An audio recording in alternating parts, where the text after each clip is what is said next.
Баршаға сәлем. Бүгін үй жағдайында осында керемет болып шығатын, құрамына ешқандай разрехитель сода қоспай жасайтын құймақтардың рецептімен сіздермен бөліскім келіп отыр. Қараңыздар, ажурный, өте жұмсақ, дәмді болып шығады. Видеоның соңына шейін қараңыздар. Ал кеттік, бізге керекті заттар: тұз, қант, ұн, сұйық май, 2 жұмыртқа, сүт және қайнаған су керек.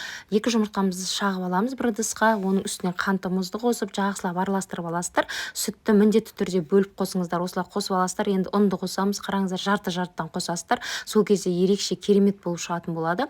Жақсылап араластырамыз. Енді ұнымызды қосып тағы да жақсы араластырамыз. Бұл құймаққа ешқандай сода, разрехитель қоспайсыздар. Сұйық майымызды қосып жақсылап, одан кейін қайнап тұрған суымызды 2 бөліп осылай қосасыздар да, қызып тұрған тапамызға осылай құймақты брожа құйып пісіріп ала бересіздер. Қараңыздар, қандай бетінде тесіктер ажурный болып шығып жатыр.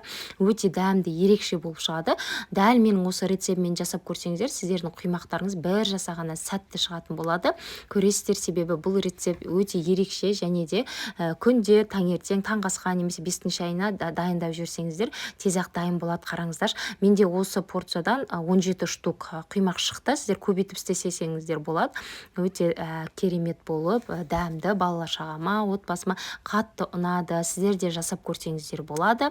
Міндетті түрде жасап жатсаңыздар, мені белгілеуді ұмытпаңыздар. Сіздермен болған жан-жақты келін. Менің осы инста парақшама тіркелмеген болсаңыз, тіркеліп, лайк, комментарий қалдыруды ұмытпаңыздар. Барлықтарыңызға көп-көп рахмет.